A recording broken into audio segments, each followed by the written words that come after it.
Hey guys, how's it going? Welcome to the last video on this chapter 4a. Today we're going to be talking about isosceles and equilateral triangles. So if you haven't watched the videos in the past for 4.1, 4.2, or any of the 5.2 videos, make sure you guys go ahead and watch those first. Alright, so what are we going to be doing today? We're going to be using the properties of isosceles triangles, so we're going to identify what those are and how to use them, and we're also going to use the properties of equilateral triangle. Alright, so let's go ahead and jump straight into it. So first, we're being asked to identify or look at this triangle over here on the right hand side, and then it's asking us to name the side opposite to angle Y. So angle Y is right here. Okay, and the side opposite to that is this one. So we're going to call that XZ. So XZ. Okay. Alright, now we're being asked on part B to name the side that is opposite to angle X. So let's go ahead and do that. So angle X is right here. And the side opposite to that would be this one. So YZ. Side YZ. Alright, now it says, what's the next thing that's asking? It says name the angle that is opposite to, and I don't know why it doesn't show in my paper here, but this is supposed to say opposite to XY. Okay, so name the angle opposite to XY. XY is right here. So the angle opposite to that would be angle Z. Okay, and then once again says name the angle opposite side YZ. Okay, sorry about that. For some reason this computer is acting a little weird. But anyways, YZ is right here. We want to know the angle that is opposite that. That would be angle X right there. So angle X. Perfect. All right, let's keep going.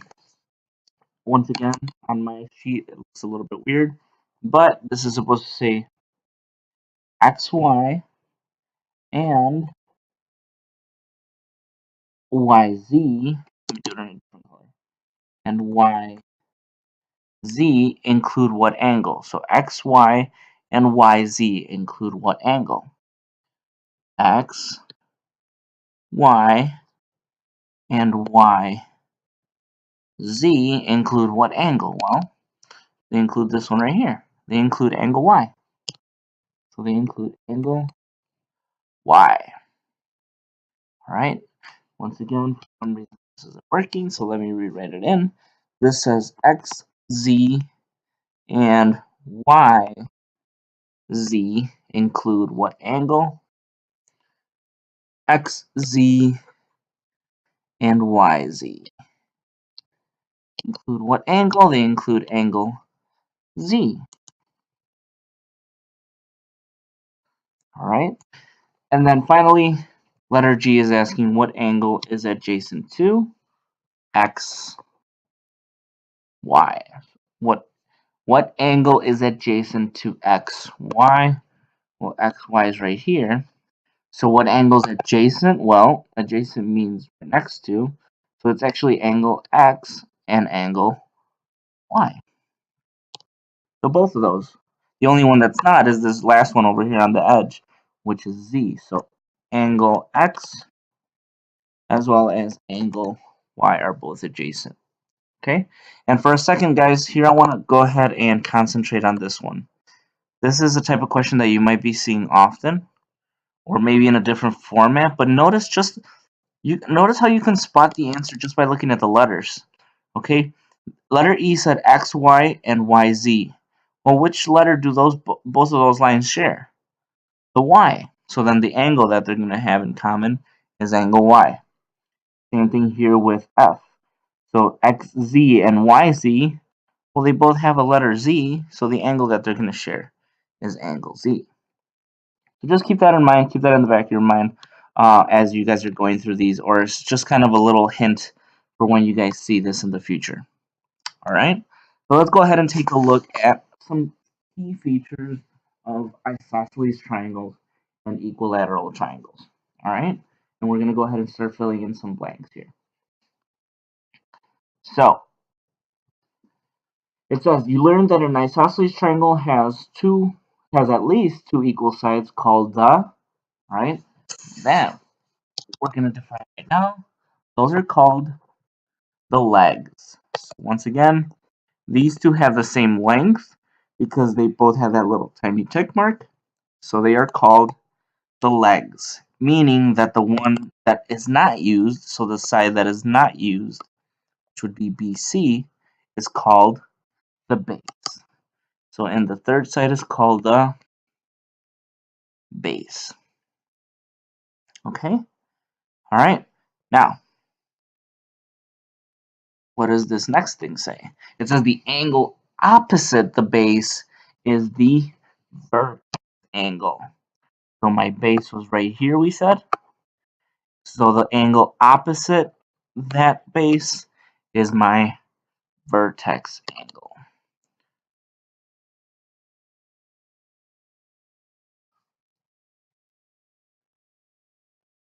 And I realize I just skipped that top part. It says the two angles adjacent to the base are called the base angles. So let's go ahead and redo this here. So the base, we said once again, whoops. I'm not sure why it's doing that. Let's see, here we go. So this once again was the base, and the two angles that are adjacent right here are B and C, and those are called the base angles. Okay, so another way, if you guys remembered it this way, or if you guys learned it this way, you can also say that across from the legs, so directly opposite the legs, are the base angles. Okay, that's another way to remember which ones are the base angles. Okay, all right, so let's go ahead and continue with a few theorems here. So let's go ahead and define these theorems. So it says the isosceles triangle theorem.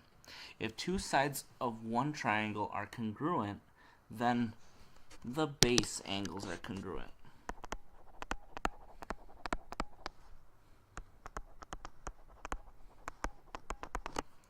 So if these two sides are congruent, that means that this angle and this angle have to be congruent.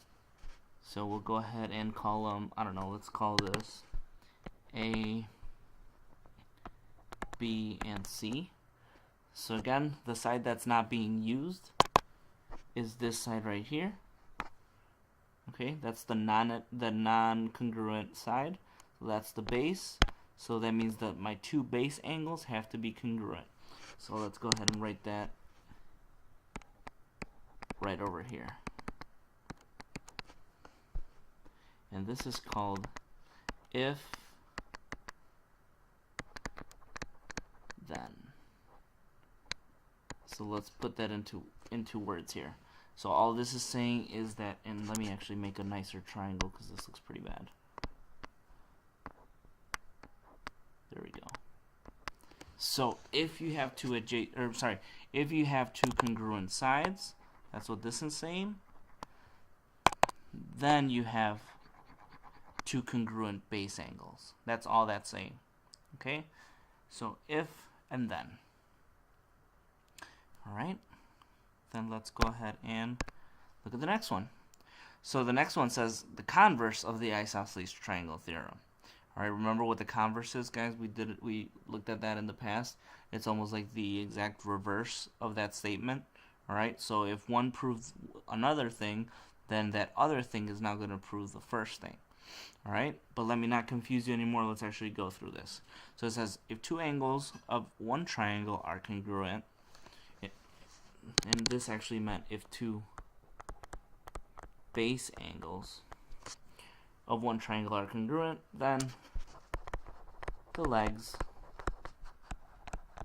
are also congruent. Okay, so these two right here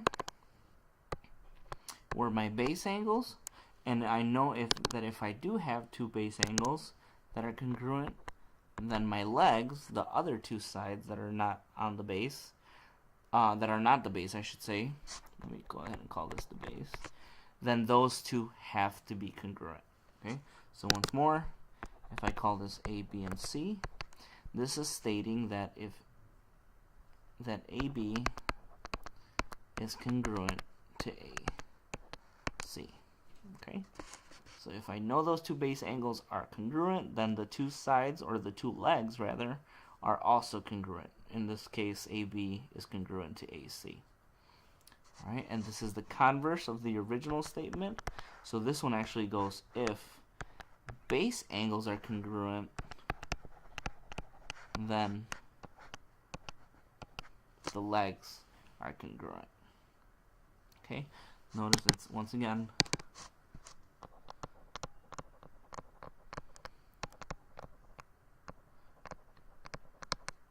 the reverse or the converse of this one. Okay. All right, let's move on to equilateral triangles. There's also a few things we have to know about equilateral triangles. And it says if a triangle is an equilateral, then it is equiangular. Okay? And all that really means is that if this and this and this are all the same side, are all the same length, then that means that this angle is congruent to that angle is congruent to that angle. Okay? That's all it means. Equilateral, so equal length on the sides, and equiangular, equal measures of each of the interior angles. Okay? So then equiangular triangle theorem says almost again, kind of like the reverse. If a triangle is equiangular, then it is an equilateral.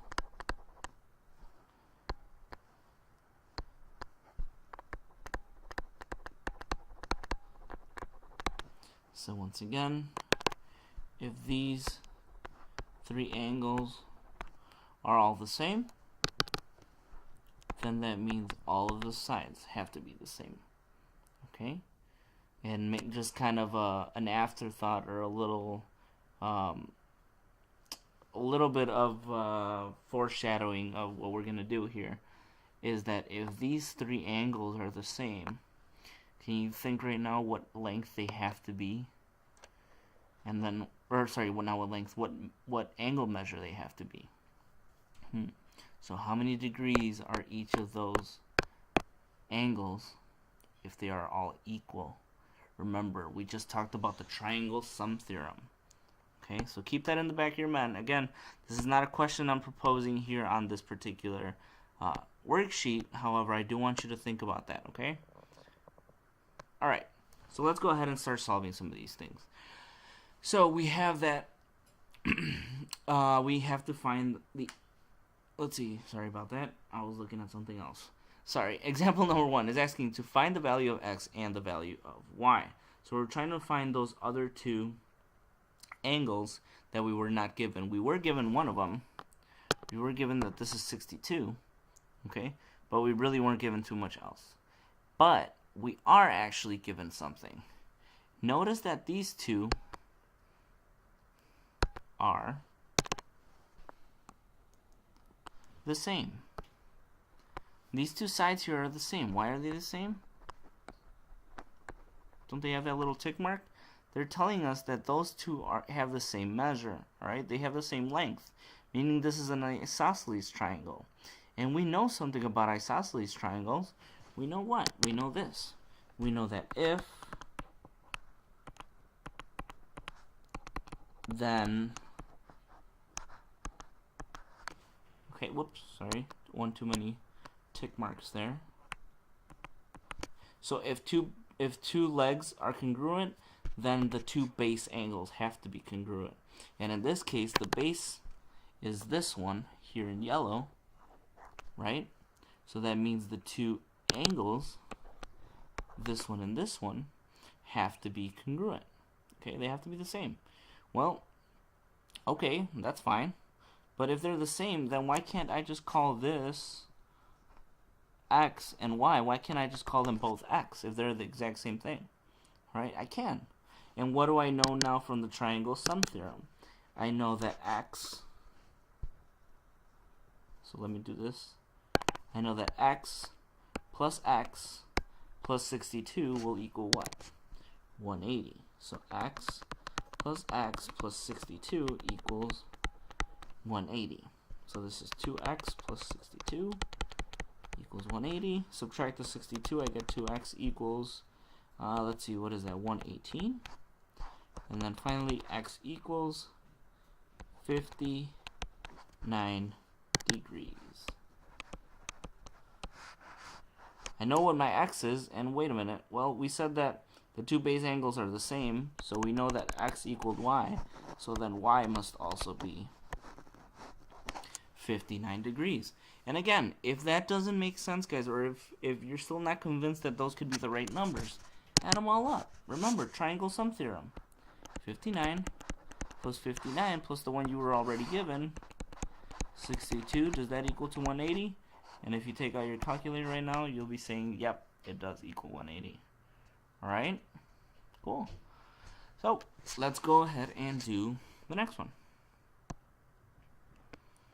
Alright, so here we have, looks like an equiangular, right? We have something that is equiangular, and from our equilateral theorems, we know that if we have something that's equiangular, so if we have something like this,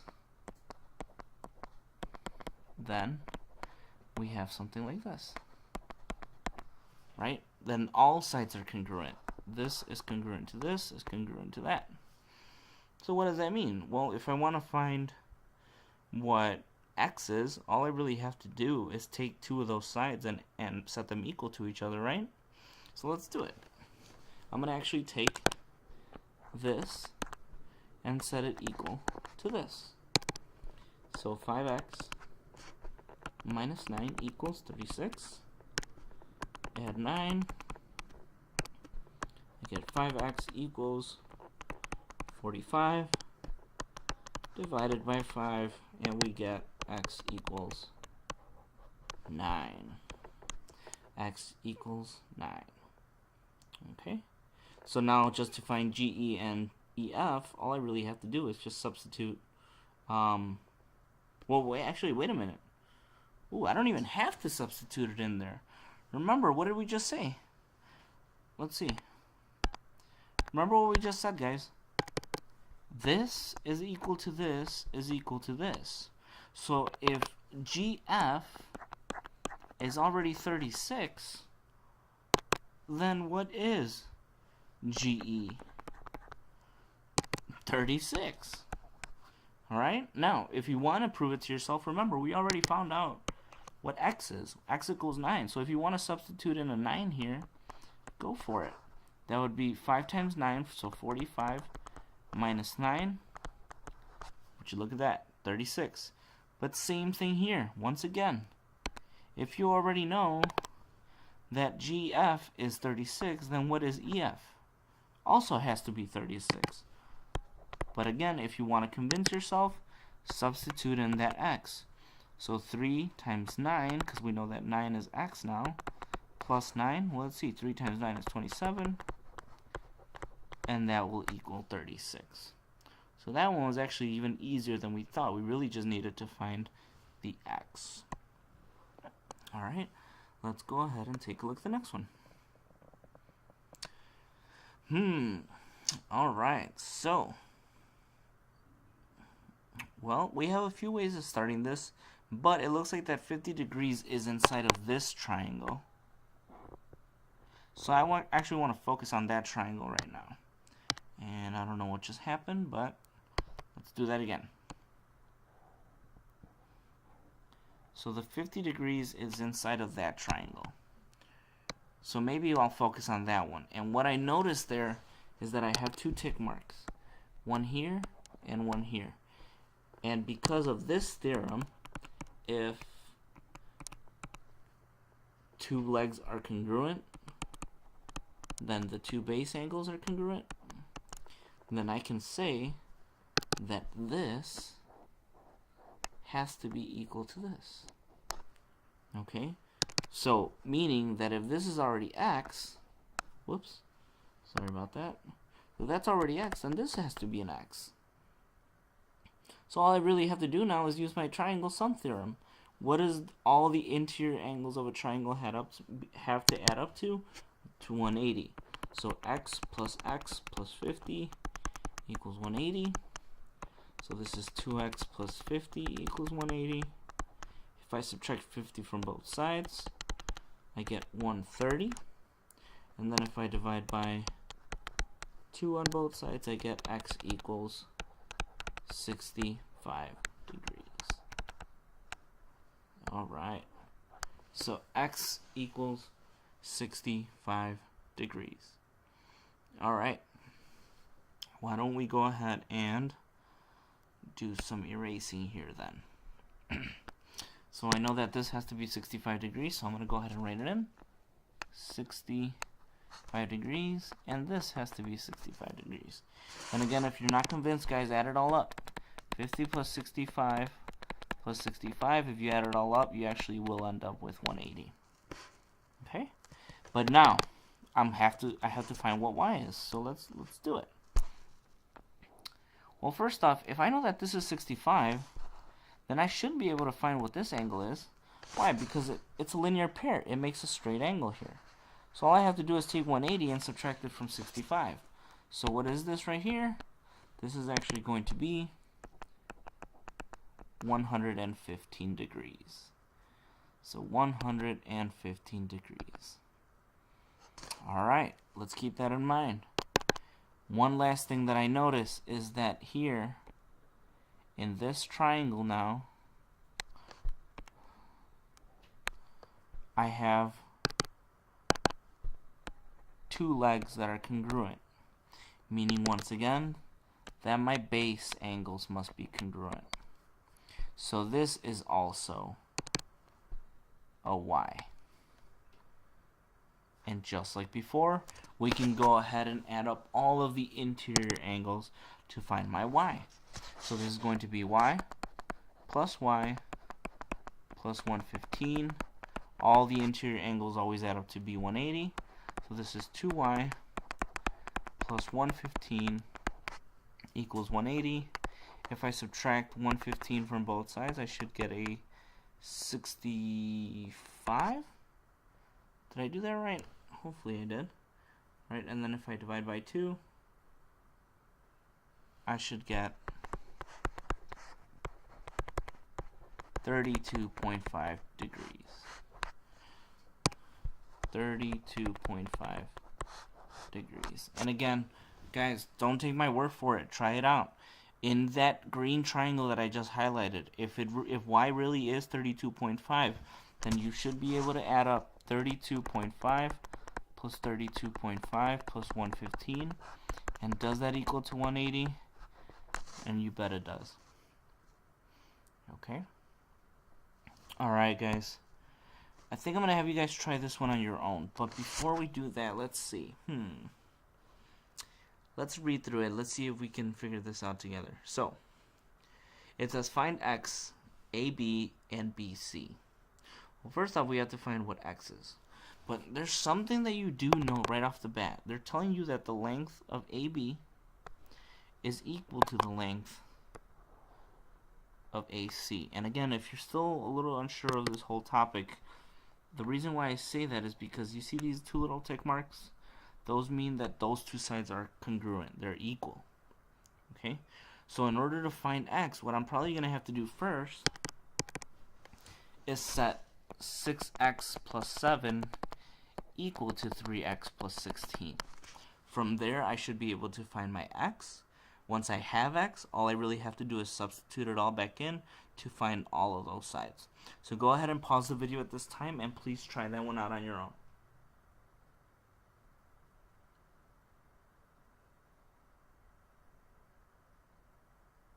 Alright guys, let's go ahead and take a look at that one.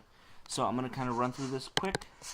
So here we had this set up, 6x plus 7 equals 3x plus 16. If I subtract 3x from both sides, I get 3x plus 7 equals 16. Subtract my 7, I get 3x equals 9. Divide by 3, we get x equals 3. So x equals 3. Alright, cool. Well, now if I want to find what AB is, all I have to do is substitute in a 3 in here. Right? So this is going to be 6 times 3 plus 7. That's 18 plus 7. In other words, that is 25. Okay? And then finally, I have to find out what BC is.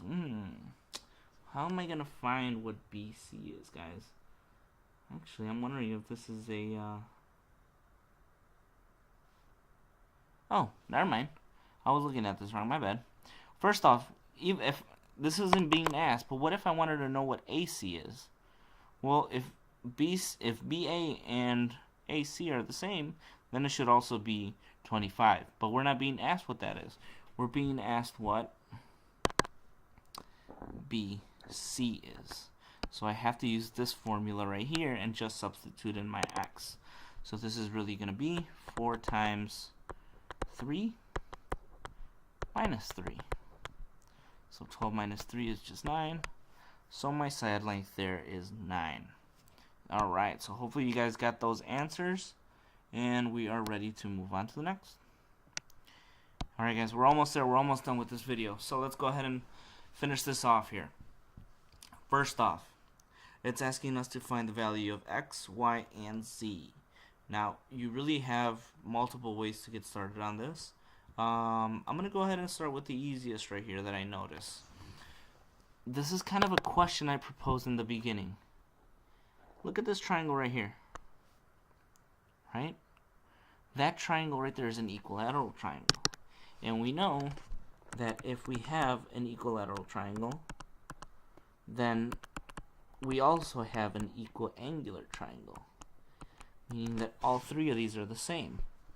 So this is congruent to this, is congruent to this. So really all of these are z. Okay? So I really have 3z equals what? If I add them all up, they should be 180. Divide by 3. I get z equals 60 degrees. And guess what, guys? Any equilateral triangle, regardless of how big or how small it is, their interior angles will always just be 60 degrees.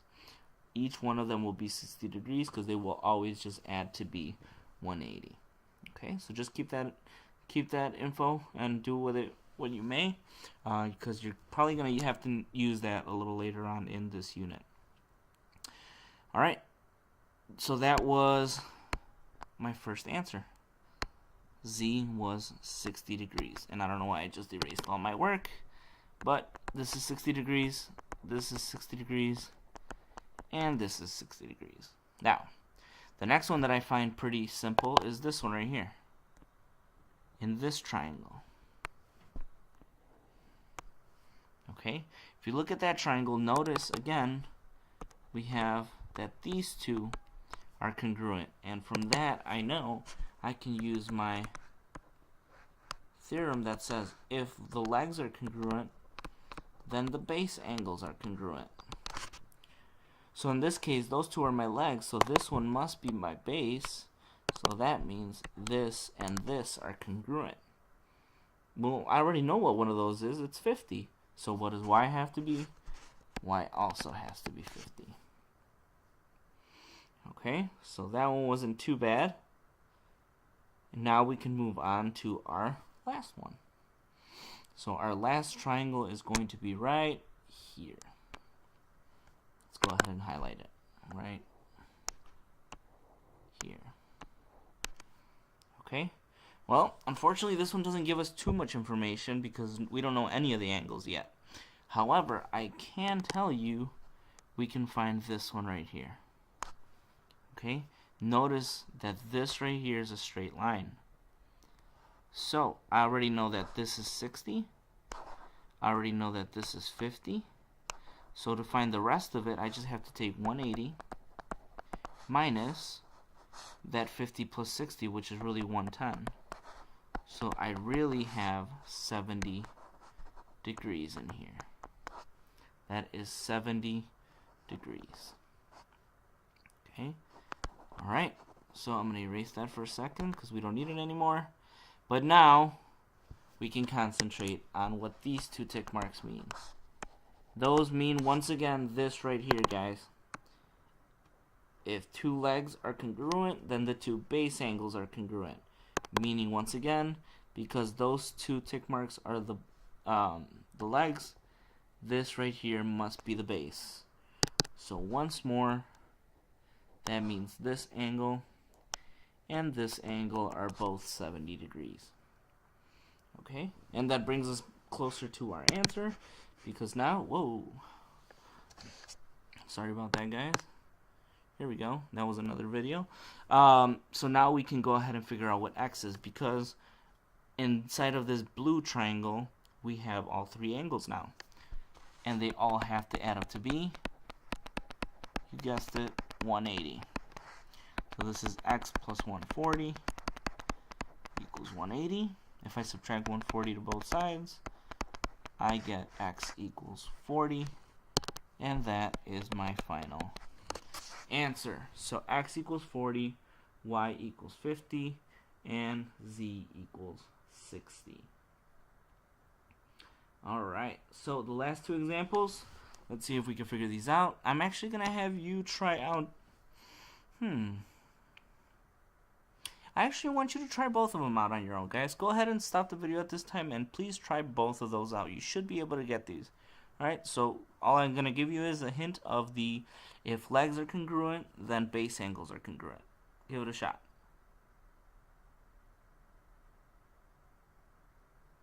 Alright, guys, let's go ahead and solve this. So,